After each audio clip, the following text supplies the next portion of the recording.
High Arbiter Kethvos slammed his ceremonial staff against the polished floor of the Grand Assembly Chamber, the sound echoing through the vast space like a death knell.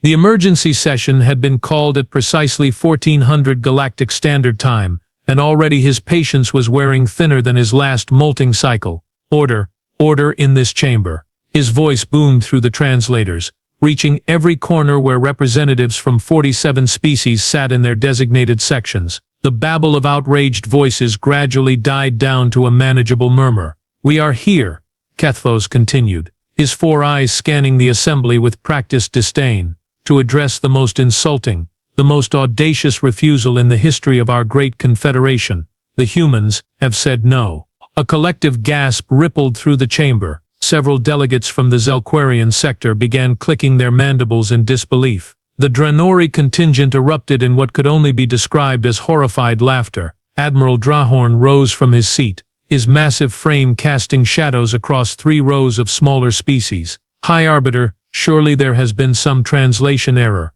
No species, especially not some primitive backwater mammals, would dare refuse tribute to the Galactic Confederation." "Oh, but they did," Kethvos replied, his tone dripping with the kind of condescension usually reserved for particularly stupid larvae. "Not only did they refuse, but their ambassador, what was his name, Reagan Dalton, had the unmitigated gall to laugh, in my face, for a full 30 seconds. The chamber exploded in outraged chittering, growling, and what the Mortatian representative was doing with his tentacles was probably illegal in 17 systems. General Krafnog, whose species had conquered 37 worlds before joining the Confederation, stood up so quickly his exoskeleton cracked audibly. "This cannot stand. My ancestors' mandibles are spinning in their ceremonial burial pods." "Indeed," purred Prosecutor Zelqua, her serpentine form coiling with anticipation. "The humans must be taught their proper place in the Galactic Order. They need to understand that their little blue marble exists solely at our sufferance." Kethvos nodded gravely, though internally he was practically vibrating with excitement. Finally, a chance to put these upstart mammals in their place. The question before us today is simple. How do we best demonstrate to humanity the consequences of defying the Confederation? "Traditional orbital bombardment," suggested a voice from the Cranothian section. "Too quick," Drahorn rumbled. "They need to suffer properly first." "Economic sanctions," squeaked the trade representative from Altair Prime. "Please," Zelqua hissed dismissively. "These humans probably don't even have a proper economy. What are they going to do? Throw their primitive projectile weapons at us?" The chamber filled with what passed for laughter among 47 different species, creating a sound that would have sent lesser beings running for their therapists. Kethvos raised his staff again, and silence fell like a curtain. "I have a better idea, a much, much better idea." His smile revealed rows of teeth that had evolved specifically for intimidation. "We unleash the Mortyn Horde." The silence that followed was the kind usually reserved for funeral services or tax audits. Admiral Drahorn was the first to speak, his voice barely above a whisper. "The Mortyn Horde. Are you certain that's wise, High Arbiter? Wise?" Kethvos laughed, a sound like grinding metal. "It's brilliant.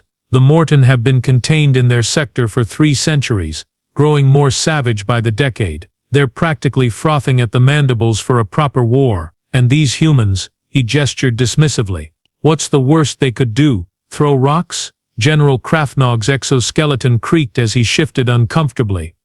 "With respect, High Arbiter, the Mortyn aren't exactly known for their restraint. They tend to leave planets rather uninhabitable." "Perfect," Kethvos exclaimed, his 4 eyes gleaming with malicious delight. "Let humanity watch their precious colonies burn. Let them see what happens when you insult the Galactic Confederation. By the time the Mortyn are finished with them, they'll be begging us to accept not just tribute, but their complete and utter surrender." Prosecutor Zelqua's forked tongue flicked out thoughtfully.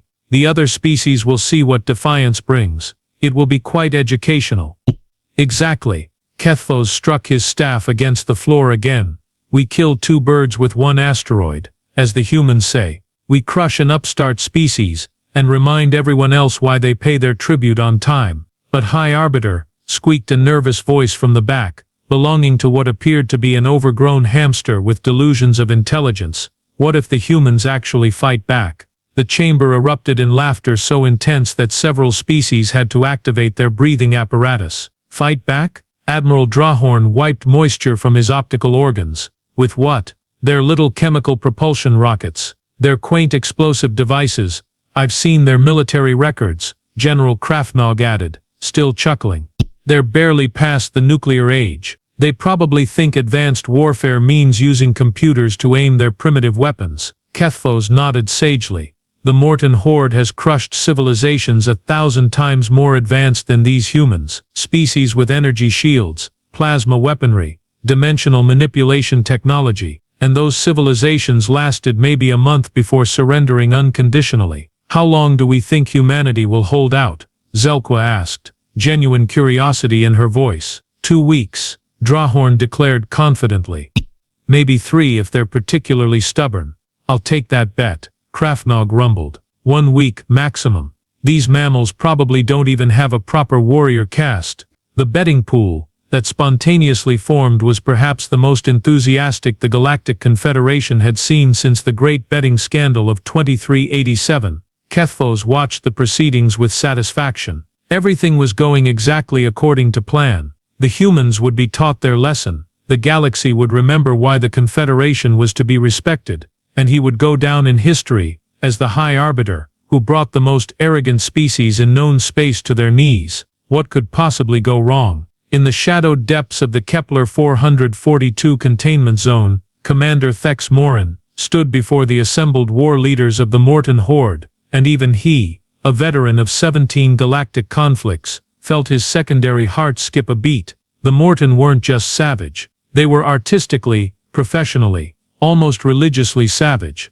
Standing 9 feet tall on average, the Mortyn resembled what would happen if someone took a praying mantis, fed it nothing but steroids and pure hatred for 3 million years, then gave it opposable thumbs and a really bad attitude. Their exoskeletons were naturally black, but most warriors had decorated theirs with the bones of previous victims, creating a walking monument to their own brutality. Lord Moryn, Thex Moryn addressed the largest of the assembled nightmares, whose bone decorations were so extensive he looked like a mobile cemetery. The Galactic Confederation has a gift for you. Moryn's head tilted with interest, his compound eyes reflecting the dim lighting like 1,000 tiny mirrors of doom. When he spoke, his voice sounded like gravel being processed through a meat grinder. A gift. It has been so long since we have received proper tribute.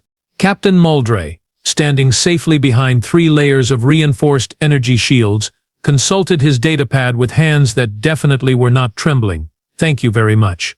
The target is a species called humans. They occupy a small system called Sol, approximately 47 light-years from your current position.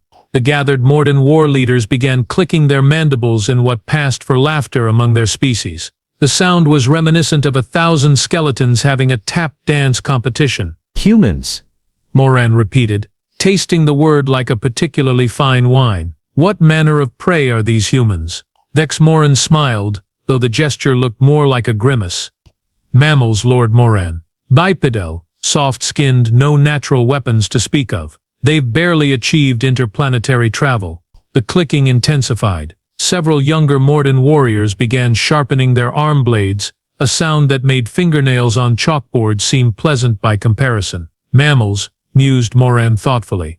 Like the cetaceans of Rigel Prime. Similar concept. Yes, Muldray confirmed, his voice cracking slightly. Though these humans are even less advanced, the cetaceans at least had energy weapons. The assembled horde erupted in what could generously be called enthusiasm, what was more accurately described as the sound of nightmares having a block party. Moran raised one massive claw for silence.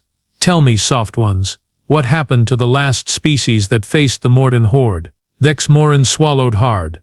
The Zephyrians of the Tau Ceti system. They lasted 18 days. 18 days, Moran repeated with obvious disappointment. And they had particle beam weapons, energy shields, and a warrior tradition spanning millennia. These humans have what? Exactly. Chemical propulsion, kinetic projectiles, and something called nuclear weapons, which are apparently considered their most devastating armament. Captain Muldray read from his notes, trying very hard not to laugh. The Mortyn war leaders exchanged glances that somehow managed to convey both amusement and professional insult. Nuclear weapons, rumbled a scarred veteran named Crathen, whose bone decorations included what appeared to be the skull of a small spacecraft. I remember when the Altarians used those against us, barely singed my ceremonial armor. The Vorthan Empire had antimatter bombs, added another warrior, whose name was probably unpronounceable by any species with fewer than 4 tongues. Still took us only 12 days to break them completely. Mortyn's mandibles spread in what was definitely not a smile, but was somehow infinitely worse. And what of their numbers? Surely these humans have vast armies to compensate for their primitive technology. Moldray consulted his datapad again. Current intelligence estimates approximately 8 billion individuals across their entire species. The silence that followed was broken by what sounded like an entire horror movie soundtrack being played at triple speed. 8 billion, Mortyn repeated slowly. The hegemony of Proxima had 80 billion soldiers, each equipped with powered armor and plasma rifles. We used their bones to decorate our ships for 3 centuries. This almost feels unfair, muttered Crathen. Where's the sport in this? Think of it as a warm-up exercise, the ex-Mortyn suggested, grateful that the conversation was moving away from previous Mortyn victories. A chance to stretch your claws before we find you more substantial prey. Mortyn stood to his full height, his bone decorations rattling ominously. Very well, we accept this gift from the Confederation. When do we depart? Immediately, Lord Mortyn. Your fleet stands ready. As the Mortyn war leaders began filing out to prepare their ships, their excited chatter, filled with discussions of which human cities would provide the best hunting, Captain Moldray leaned over to Thex Mortyn. Commander, he whispered, are you absolutely certain this is necessary? I mean, it's almost like using a galactic dreadnought to swat a fly. The ex-Mortyn watched the last of the Mortyn disappear down the corridor, their footsteps echoing like a countdown to doom. Captain, the High Arbiter wants these humans taught a lesson they'll never forget. The Mortyn Horde is the most effective teaching tool in the galaxy.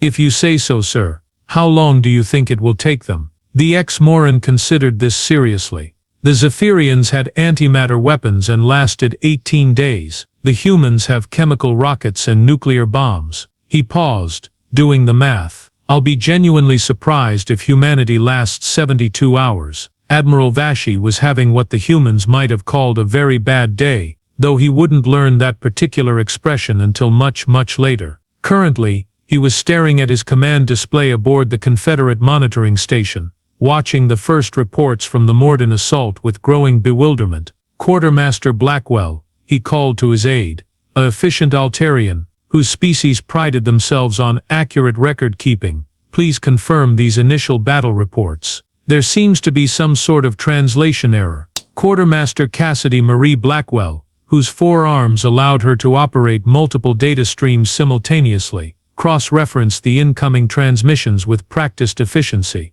Sir, I've verified the reports through 7 different communication relays. The translation matrices are functioning perfectly. Then explain to me, Vashy said, his voice rising to what his species considered a polite shout, why the Mortyn assault on the human colony of New Brisbane lasted 6 hours instead of 6 minutes. The initial attack had proceeded exactly as predicted. The Mortyn battle fleet had emerged from hyperspace in perfect formation, their ships bristling with enough firepower to glass a small moon. They had begun the traditional pre-battle intimidation display, broadcasting their war chants and showing holographic recordings of their previous victories. The humans had responded by opening fire immediately. No surrender demands, Blackwell asked, reviewing the tactical data. No negotiation attempts? No pleading for mercy? Nothing, Vashy confirmed, his tentacles writhing with confusion. The Mortyn began their intimidation protocols, and the humans just started shooting. With everything they had, the space battle above New Brisbane had been brief but puzzling. The human ships were indeed primitive, barely qualifying as military vessels by galactic standards, but they had fought with a ferocity that had caught the Mortyn completely off guard. Sir, Blackwell continued reading, Lord Moran reports that the humans employed what he calls discourteous tactics. They targeted his flagship's waste disposal systems and then broadcast taunting messages about the resulting malfunction. Vashy's optical organs widened. They mocked a Mortyn war leader? Deliberately. Apparently so, sir. The translation of the human message was, and I quote, "How's that smell working for you, bug boy?" The planetary assault had gone even more strangely. The Mortyn ground forces had expected the usual pattern, terrified, civilians fleeing in panic, military forces crumbling under the psychological pressure of facing the galaxy's most feared warriors, and quick surrender once the population realized the futility of resistance. Instead, they had encountered Brandon Torres. Colonel Brandon Torres, as it turned out, was a human military officer who had apparently missed the galactic memo about being terrified of unstoppable alien death machines. When the Mortyn dropships had landed outside New Brisbane, Torres had been waiting for them with what his species called a welcoming committee. The humans had prepared defensive positions, Blackwell reported, scrolling through the increasingly bizarre tactical reports. They used something called claymore mines, and improvised explosive devices to channel the Mortyn warriors into predetermined kill zones. Standard defensive tactics. Vashy nodded. Primitive, but predictable. Yes, sir. But then it gets weird. After the initial engagement, the humans began using psychological warfare. Vashy's tentacles went rigid. Psychological warfare. Against the Mortyn, Colonel Torres apparently broadcast a message to Lord Moran, challenging him to single combat. When Moran accepted, expecting an easy victory, Torres showed up with something called a flamethrowers, and what his troops described as maximum attitude. The duel had lasted exactly 47 seconds, not because Moran had quickly dispatched the primitive human, but because Torres had set him on fire, and then spent the remaining time making what the Mortyn described as insulting gestures toward my burning chitin. Moran survived, Vashy asked weakly.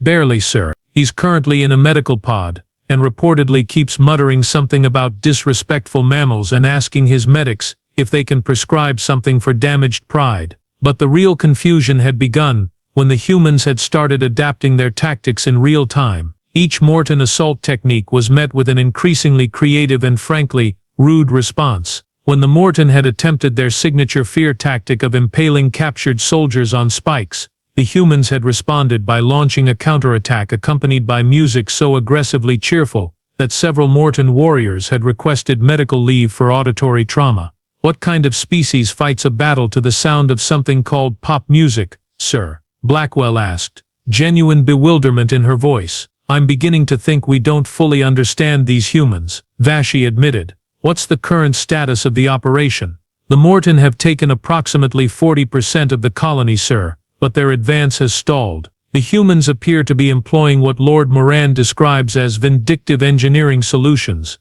meaning, they've turned the local infrastructure into weapons, sir. The humans have weaponized their own waste treatment facilities, turned their agricultural equipment into mobile artillery platforms, and apparently taught their domestic animals to identify Mortyn biosignatures. Vashy stared at the report in disbelief. They weaponized their pets. According to this field report, a Mortyn scouting party was viciously assaulted by an armed canine unit operating under apparent tactical command. The humans call them good boys and reward them with treats for successful engagements. The most disturbing report, however, had come from the Mortyn Intelligence Division. Human broadcasts intercepted during the battle revealed that the colony's civilian population was not fleeing in terror. Instead, they were apparently placing bets on their own military's performance and treating the invasion as a form of entertainment. Sir, Blackwell said carefully, the intercepted human communications suggest that they're actually enjoying this. Enjoying being invaded by the most feared military force in the galaxy? The exact quote was, finally, something more exciting than tax season. Admiral Vashy found himself wishing he had chosen a safer career, like asteroid mining in supernova-adjacent systems. Get me a direct line to High Arbiter Kethphos. I think he needs to know that the humans are not responding to the Mortyn Horde in quite the way we anticipated. What should I tell him, sir? Vashy looked at the tactical display, where the supposedly unstoppable Mortyn advance had ground to a halt against what appeared to be a combination of military competence and weaponized sarcasm. Tell him, Vashy said slowly, that we might need to recalibrate our expectations. High Arbiter Kethphos was discovering that there were disadvantages to having 4 eyes. It meant that when he read particularly disturbing reports, He couldn't simply close one eye and pretend he hadn't seen them. All 4 optical organs were currently focused on the datapad in his trembling claws, and what he was reading made him question everything he thought he knew about warfare, physics, and the basic sanity of carbon-based lifeforms. Commander Tom Molly, he addressed the human military liaison who had arrived under a flag of truce. Would you care to explain what your species has done to 3 entire Mortyn battle fleets? Commander Molly, a surprisingly calm human with graying hair and the kind of smile that made veteran interrogators nervous, glanced at his own notes. Which incident specifically are you referring to? Hi Arbiter. We've had several creative engagements this week. Let's start with the Kepler 186 system, Kethvos said, his voice barely controlled. My reports indicate that an entire Mortyn invasion force simply disappeared. Oh that, Molly nodded pleasantly. Dr. Javier Hoffman's project. Brilliant physicist, bit of a practical joker. He figured out how to weaponize gravity wells. Turns out if you collapse a micro black hole at just the right moment, you can create what he calls a cosmic flush. The Mortyn fleet got sucked into a dimensional anomaly that deposited them approximately 14 billion light-years away. 14 billion light-years, Kethvos repeated faintly. Why? Give or take a few million. They're probably still trying to figure out how to get home. Dr. Hoffman left them a care package with snacks and a note that says, "Thanks for playing." Prosecutor Zelqua, who had been silent up to this point, hissed through her translator. That's impossible. No species has that level of gravitational manipulation technology. Molly shrugged. We improvised. Amy Kowalski, from our engineering corps, figured out that if you rig a solar collection array backward, and feed it through a modified faster-than-light drive core, you can create some really interesting physics violations. We call it the OOPS. Where did they go? Hoff Defense System. General Krafnog's exoskeleton was making concerning cracking sounds. And the incident at Wolf 359. My reports claim that the humans somehow convinced an entire Mortyn ground force to surrender without firing a shot. That was Marcus Webb's Psychological Operations Unit, Molly explained with evident pride. They're really good at what they do. They spent 2 weeks broadcasting intercepted Mortyn communications back to the invasion force, but ran them through our entertainment industry special effects departments first. Special effects? Kethvos asked, though he was increasingly certain he didn't want to know. They made it look like the Mortyn's own families back home were criticizing their invasion techniques. Nothing breaks a warrior's spirit quite like their mother telling them they're doing it all wrong. And why can't you conquer properly like your cousin Vorthak? The silence in the chamber was deafening. The Mortyn surrendered, Molly continued cheerfully, because they thought their own high command was disappointed in them. We've got about 12,000 of the galaxy's most feared warriors currently enrolled in what we call confidence-building workshops. They're learning pottery. Admiral Drehorn made a sound that was probably supposed to be speech, but came out as a series of clicks and whimpers. The Mortyn Horde is learning pottery. They're actually quite good at it. Turns out those claws are excellent for detail work. We're thinking of starting an export business, but it was the report from the Proxima Centauri engagement that had truly broken the Galactic Council's collective sanity. 3 Mortyn dreadnoughts, each capable of sterilizing an entire planet, had been defeated by what the humans casually described as Tuesday's science fair project. Commander Molly, Kethvos said, his voice barely above a whisper. Please explain how a group of human children destroyed military vessels that have terrorized the galaxy for centuries. Oh, that wasn't the children, Molly corrected. That was Mrs. Patterson's 5th grade class. She teaches at the Mars Colonial Academy. The kids were studying renewable energy, and they built what they called a really big batteries for their project. A battery, General Krafnog repeated. Well, technically it was a planet-scale energy storage and discharge system that could channel the entire output of their local star into a focused beam. The kids were very excited when they realized it could punch through dark matter. They gave children weapons of mass destruction. Prosecutor Zelqua shrieked. We gave them a science education, Molly replied calmly.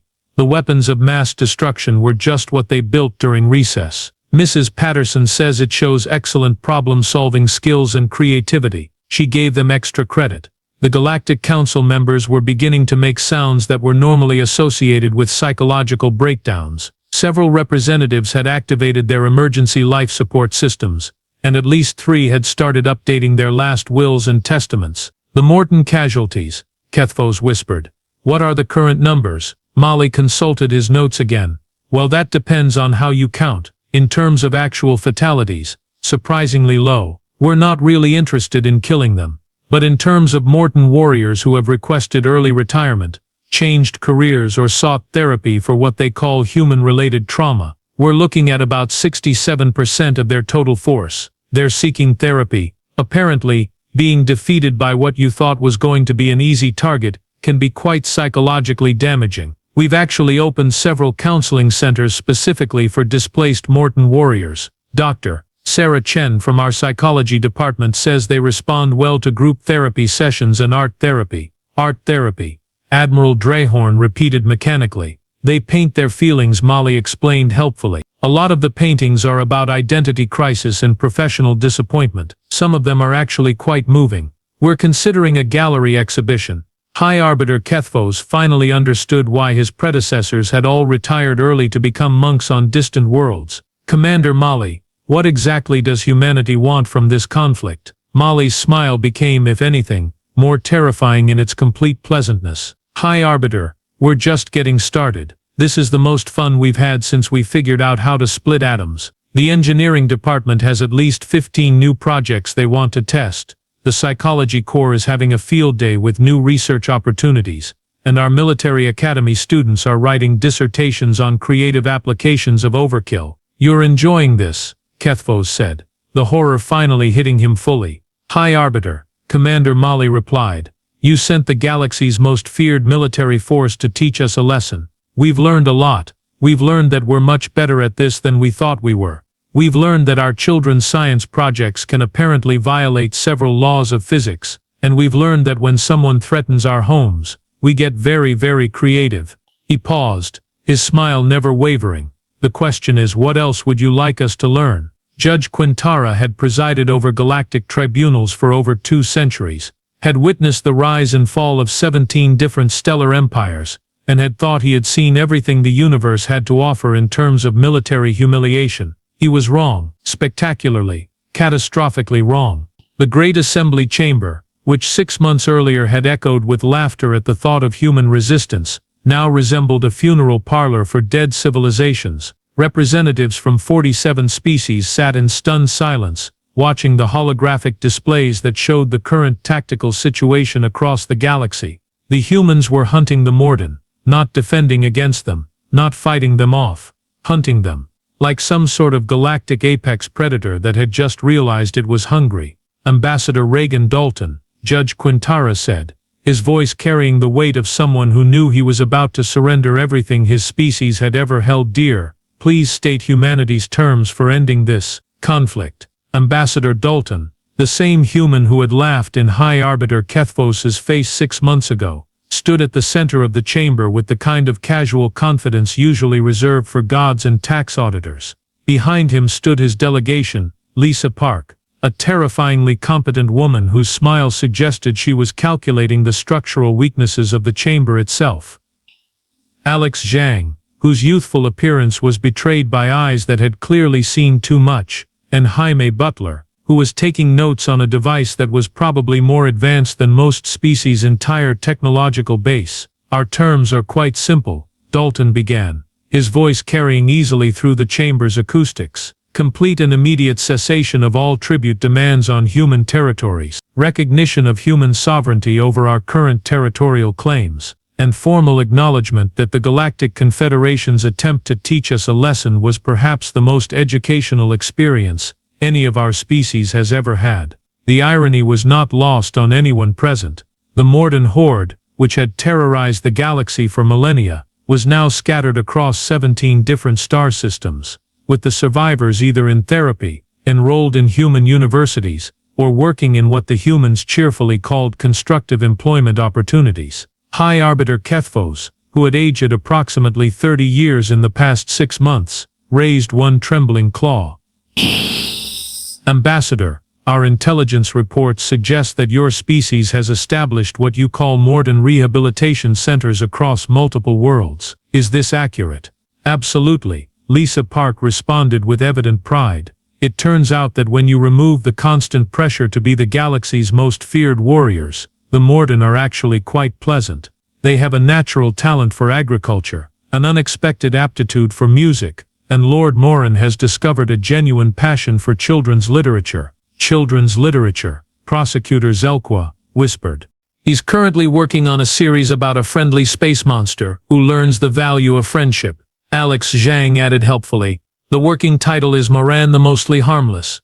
Our publishers think it has real potential. But the rehabilitation program was perhaps the least disturbing development from the Confederation's perspective. The humans had demonstrated an alarming tendency to take Mortyn military technology and somehow make it better, much better. Your fleets, General Krafnog said, is exoskeleton showing visible stress fractures. Our long-range sensors indicate they now incorporate Mortyn design elements, but with significant modifications. We prefer to think of it as aggressive optimization, Jaime Butler replied. It turns out that Mortyn engineering is actually quite good, they just weren't thinking big enough. When you apply human manufacturing techniques and remove the arbitrary limitations they placed on their own technology, you get some really interesting results. Judge Quintara had seen the reports. Human ships that could travel faster than anything in the Confederation fleet. Human weapons that made Mortyn firepower look like children's toys. Human defensive systems that apparently violated at least 3 fundamental laws of physics and made most alien scientists question their career choices. The Kepler 442 incident, Admiral Drahorn said, his voice barely audible. Is it true that you've turned the former Mortyn containment zone into a vacation resort? The Kepler Adventure Park, Dalton confirmed with obvious satisfaction. It's actually quite popular. Families from across human space come to see where their military defeated the galaxy's most feared warriors. There's a gift shop, guided tours of the former Mortyn command centers, and a ride called Escape from the Horde that's suitable for children ages 8 and up. You turned our most secure military installation into an amusement park, Kethvos said faintly. The gift shop sells t-shirts that say my parents visited the Mortyn Horde and all I got was galactic peace, Lisa Park added. They're quite popular. The final nail in the Confederation's collective coffin had been the humans' response to their own success. Rather than simply declaring victory and returning to their previous isolation, they had begun what they called proactive diplomacy. Human delegations had arrived at 17 different Confederation worlds, not to conquer or subjugate, but to offer what they termed mutually beneficial technological and cultural exchanges. The results had been catastrophic for alien leadership everywhere. The situation on Altair Prime, Judge Quintara said, consulting his notes with the air of someone reading his own obituary. Our reports indicate that your cultural exchange program has resulted in a 97% approval rating among the local population. Turns out that when you introduce concepts like representative government, individual rights, and really good pizza, people respond quite positively, Alex Zhang observed. Who would have thought? The pizza has been particularly popular, Jaime Butler added. We've had to establish 17 new production facilities just to keep up with demand. What was perhaps most terrifying to the assembled alien leadership was not that humans had defeated their most powerful military force, or that they had somehow turned their enemies into allies, or even that they had fundamentally altered the galactic balance of power in less than a year. It was that they were being so polite about it. Ambassador Dalton, Judge Quintara said, making one final attempt to salvage something from this disaster. What assurances can you give the Confederation that humanity will not use its newfound capabilities to establish a human hegemony? Dalton's smile was perhaps the most terrifying thing any of them had seen, precisely because it was so genuinely friendly.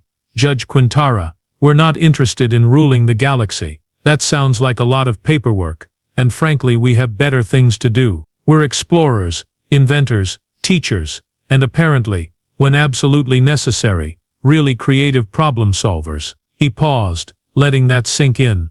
But we've learned something very important from this experience. We've learned that when someone threatens our homes, our families, our way of life, we don't just fight back. We innovate. We adapt. We turn the challenge into an opportunity to become something more than we were before. So here's our promise to you. Leave us alone. Treat our friends with respect. And we'll continue to be the friendly, helpful neighbors we've always been. Try to teach us a lesson again. His smile never wavered, Well, let's just say our children's science fairs are getting more ambitious every year. Judge Quintara looked around the chamber at the faces of representatives from 47 species, all of whom were clearly wondering if their retirement plans included enough savings for relocating to a different galaxy. The Galactic Confederation formally accepts humanity's terms, he said quietly. Excellent. Dalton clapped his hands together. Lisa, Alex, Jaime. I think this calls for a celebration. I hear there's a great pizza place near the spaceport.